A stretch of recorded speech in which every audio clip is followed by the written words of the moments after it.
Hello, welcome to the Narrative Reading Bible Podcast. My name is Jessica. Today we are going to begin reading the Book of Ezra with pages 136 to 146 of Book 3 of the Narrative Reading Bible, Providence and Perseverance. We will begin with an introduction to the Book of Ezra and then continue with the reading. In this episode, Cyrus, king of Persia, allows the Jewish exiles to return to Jerusalem to rebuild the temple, fulfilling God's promise. Led by Zerubbabel and Jeshua, the people begin restoring the altar and laying the temple's foundation, but face opposition from surrounding people. Work on the temple then stops for a time due to resistance and official orders, but eventually resumes as the people stay faithful and committed to fulfilling their mission. We are going to read this text in the Berean Standard Bible translation. Enjoy today's reading. Introduction to Ezra. The Book of Ezra recounts a pivotal chapter in Jewish history, narrating the return of the exiles from Babylon and their efforts to rebuild the temple in Jerusalem. This period marks not only a physical return to the ancestral land, but a profound spiritual restoration as God reestablishes worship and renews his covenant relationship with his people. Through Ezra's narrative, we see God's enduring faithfulness in restoring his people to their homeland, fulfilling the promise he had made through the prophets during the exile. The story begins with the decree of Cyrus, the Persian king, allowing the Jewish exiles to return to Jerusalem and rebuild the temple. This decree, in accordance with God's promise through Jeremiah, reflects God's sovereignty over nations and its commitment to his people, ending 70 years of captivity as prophesied. Under the leadership of Zerubbabel, the first wave of exiles returns and immediately sets to work on reconstructing the temple. Their perseverance, despite opposition and setbacks, reveals their dedication to restoring the place of worship where God's presence will dwell among them. This rebuilding effort serves as a tangible sign of God's mercy and faithfulness as he renews his relationship with Israel and reinstates them as a community centered around worship and obedience. The completion and dedication of the temple mark a significant step in Israel's spiritual revival. With the temple reestablished, the sacrificial system and religious festivals resume, reconnecting the people with their heritage and worship practices. This restoration of the temple underscores God's desire to be present with his people and the essential role of worship in Israel's communal life. Through the temple's dedication, the people reaffirm their covenant relationship with God, recognizing his steadfast love and the restoration of their identity as his chosen people. Ezra, a priest and scribe, arrives in Jerusalem with the second wave of exiles, bringing a renewed focus on spiritual reformation. His deep commitment to the law of Moses highlights the importance of covenant obedience as the foundation of the community's life and its relationship with God. Ezra leads the people in the public reading of the law, followed by confession and a renewed commitment to live according to God's commandments. This emphasis on the law reinforces the conditions of the covenant, reminding the people of their calling to live in alignment with God's will. Ezra's work in teaching and restoring the law reestablishes a culture of obedience, guiding the community to rededicate itself to God's ways as they rebuild not only the temple, but also the moral and spiritual fabric of their lives. The Book of Ezra illuminates the unfolding of God's promises and the continuity of his redemptive plan. By restoring the temple and renewing the covenant, God reaffirms his commitment to Israel as his chosen people, showing that exile is not the end of their story. Instead, this period of restoration anticipates a greater fulfillment yet to come, the arrival of Christ, who will bring about ultimate restoration and establish a new covenant. Ezra's work in rebuilding the temple and reinstating the law foreshadows the work of Christ, who embodies the true temple and fulfills the law perfectly. Christ's coming transcends the physical temple, establishing an unbreakable relationship between God and humanity and offering a new covenant founded on grace. In this light, Ezra's story is both a historical account and a forward-looking narrative, pointing to a future where God's presence will no longer be confined to a building, but fully realized through Jesus, the eternal temple. Through his life, death, and resurrection, Christ brings a restoration that surpasses the rebuilding efforts of Ezra's time. The ultimate redemption offered in Christ brings lasting peace and a new way for God to dwell with his people, fulfilling the hope initiated in Ezra's story. In summary, the Book of Ezra chronicles the return from exile and the rebuilding of the temple, underscoring God's faithfulness in restoring his people and reestablishing worship in Jerusalem. Ezra's role in spiritual renewal emphasizes the importance of the law and covenant obedience. This narrative sets the stage for Christ's coming, who fulfills God's promises through the ultimate restoration and the establishment of a new covenant, bringing the hope of an eternal relationship with God for all who believe. Ezra, in the first year of Cyrus king of Persia, to fulfill the word of the Lord spoken through Jeremiah, the Lord stirred the spirit of Cyrus king of Persia to send a proclamation throughout his kingdom and to put it in writing as follows. This is what Cyrus king of Persia says. The Lord, the God of heaven, who has given me all the kingdoms of the earth, has appointed me to build a house for him at Jerusalem in Judah. Whoever among you belongs to his people, may his God be with him, and may he go to Jerusalem in Judah and build the house of the Lord, the God of Israel. He is the God who is in Jerusalem. And let every survivor, wherever he lives, be assisted by the men of that region with silver, gold, goods, and livestock, along with a freewill offering for the house of God in Jerusalem.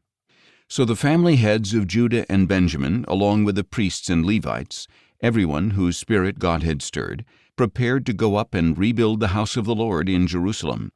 And all their neighbors supported them with articles of silver and gold, with goods and livestock, and with valuables, in addition to all their freewill offerings. King Cyrus also brought out the articles belonging to the house of the Lord that Nebuchadnezzar had carried away from Jerusalem and placed in the temple of his gods. Cyrus, king of Persia, had them brought out by the hand of Mithredath the treasurer, who counted them out to Sheshbazzar, the prince of Judah. This was the inventory: 30 gold dishes, 1,000 silver dishes, 29 silver utensils, 30 gold bowls, 410 matching silver bowls, and 1,000 other articles. In all, there were 5,400 gold and silver articles. Sheshbazzar brought all these along when the exiles went up from Babylon to Jerusalem. Now these are the people of the province who came up from the captivity of the exiles carried away to Babylon by Nebuchadnezzar its king. They returned to Jerusalem and Judah, each to his own town, accompanied by Zerubbabel, Jeshua, Nehemiah, Seraiah, Reelaiah, Mordecai, Bilshan, Mispar, Bigvai, Rehum, and Baanah. This is the count of the men of Israel. The descendants of Parosh, 2,172. The descendants of Shephatiah, 372. The descendants of Era, 775. The descendants of Pahath-Moab, through the line of Jeshua and Joab, 2,812. The descendants of Elam, 1,254. The descendants of Zattu, 945. The descendants of Zakkai, 760. The descendants of Bani, 642. The descendants of Bebai, 623. The descendants of Azgad, 1,222. The descendants of Adonikam, 666. The descendants of Bigvai, 2,056. The descendants of Adin, 454. The descendants of Ater, through Hezekiah, 98. The descendants of Bezai, 323. The descendants of Jorah, 112. The descendants of Hashem, 223. The descendants of Gibbar, 95. The men of Bethlehem, 123. The men of Netophah, 56. The men of Anathoth, 128. The descendants of Asmaveth, 42. The men of Kiriath-Jearim, Kephirah, and Beeroth, 743. The men of Ramah and Geba, 621. The men of Michmash, 122. The men of Bethel and Ai, 223. The descendants of Nebo, 52. The descendants of Magbish, 156. The descendants of the other Elam, 1,254. The descendants of Harim, 320. The men of Lod, Hadid, and Ono, 725. the men of Jericho 345, and the descendants of Senaiah 3,630. The priests, the descendants of Judea through the house of Jeshua 973, the descendants of Immer 1,052, the descendants of Pashur 1,247, and the descendants of Haram 1,017. The Levites, the descendants of Jeshua and Kadmiel through the line of Hodaviah 74. The singers, the descendants of Asaph 128. The gatekeepers, the descendants of Shallum, the descendants of Ater, the descendants of Talmon, the descendants of Akub, the descendants of Hatita, and the descendants of Shobai, 139 in all. The temple servants, the descendants of Ziha, the descendants of Hasupha, the descendants of Tabaoth, the descendants of Kiros, the descendants of Siaha, the descendants of Padon, the descendants of Labana, the descendants of Hagabah, the descendants of Akub, the descendants of Hagab, the descendants of Shalmai, the descendants of Hanan, the descendants of Giddel, the descendants of Gehar, the descendants of Reaiah, the descendants of Rezin, the descendants of Nakoda, the descendants of Gazam, the descendants of Uzzah, the descendants of Paseah, the descendants of Besai, the descendants of Asna, the descendants of Meunim, the descendants of Nephusim, the descendants of Bakbuk, the descendants of Hakupha, the descendants of Harhur, the descendants of Bazluth, the descendants of Mahida, the descendants of Harsha, the descendants of Barkos, the descendants of Sisera, the descendants of Tema, the descendants of Neziah, and the descendants of Hatipha. The descendants of the servants of Solomon, the descendants of Sotai, the descendants of Sophereth, the descendants of Peruda, the descendants of Jaela, the descendants of Darkon, the descendants of Giddel, the descendants of Shephatiah, the descendants of Hattil, the descendants of Pokereth-Hazzebaim, and the descendants of Amai. The temple servants and descendants of the servants of Solomon numbered 392 in all. The following came up from Tel Melah, Tel Harsha, Kerub, Aden, and Immer, but could not prove that their families were descended from Israel.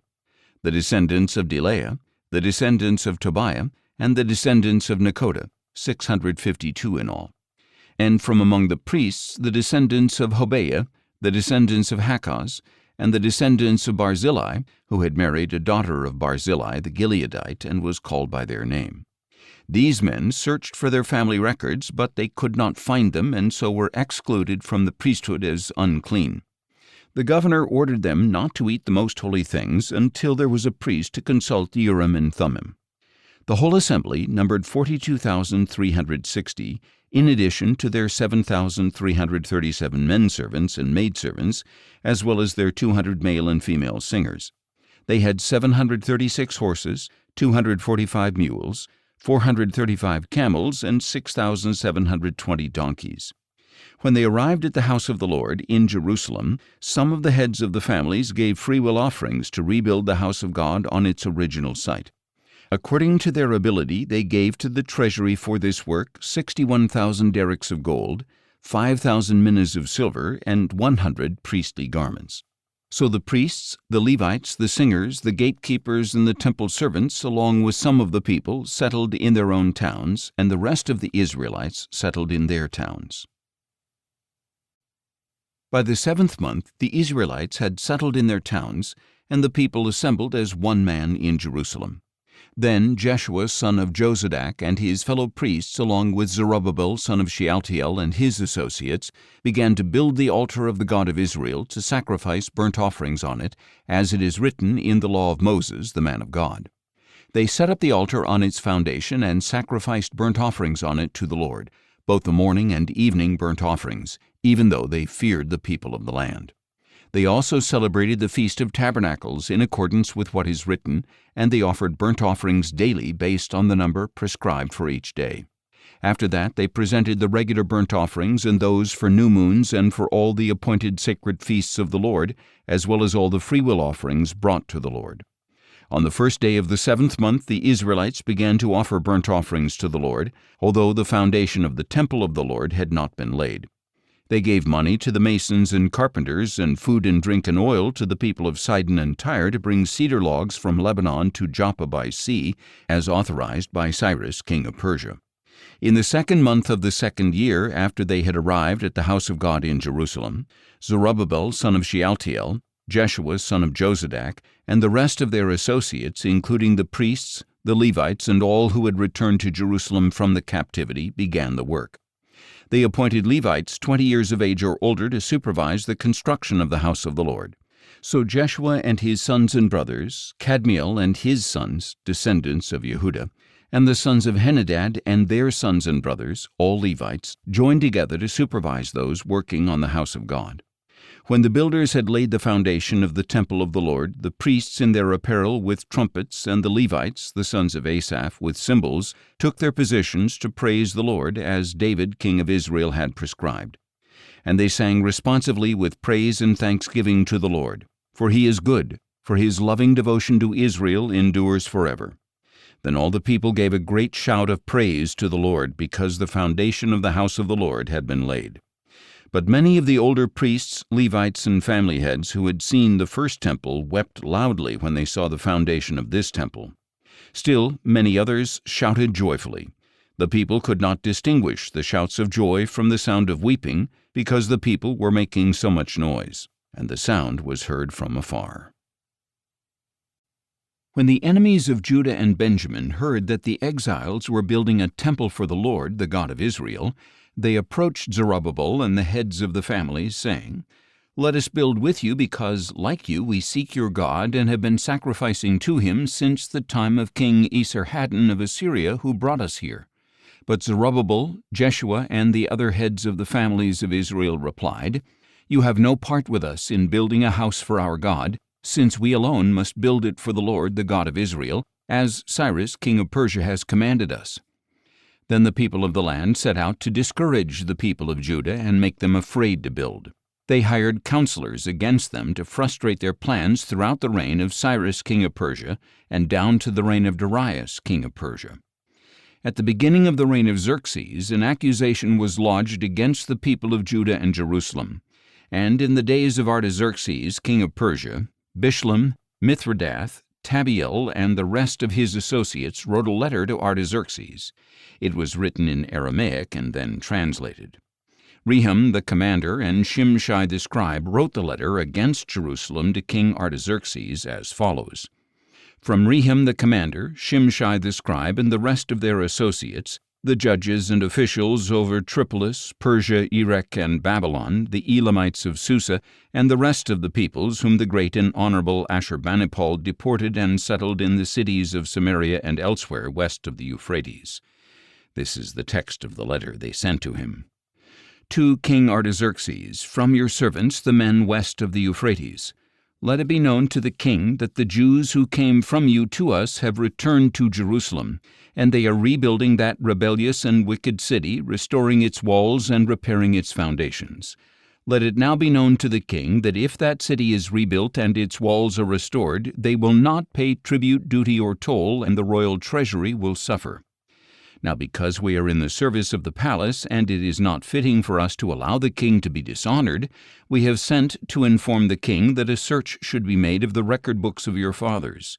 In these books you will discover and verify that the city is a rebellious city, harmful to kings and provinces, inciting sedition from ancient times. That is why this city was destroyed. We advise the king that if this city is rebuilt and its walls are restored, you will have no dominion west of the Euphrates. Then the king sent this reply. To Rehum the commander, Shimshai the scribe, and the rest of your associates living in Samaria and elsewhere in the region west of the Euphrates. Greetings. The letter you sent us has been translated and read in my presence. I issued a decree and a search was conducted. It was discovered that this city has revolted against kings from ancient times, engaging in rebellion and sedition. And mighty kings have ruled over Jerusalem and exercised authority over the whole region west of the Euphrates, and tribute, duty, and toll were paid to them. Now therefore issue an order for these men to stop, so that this city will not be rebuilt until I so order. See that you do not neglect this matter. Why allow this threat to increase and the royal interests to suffer?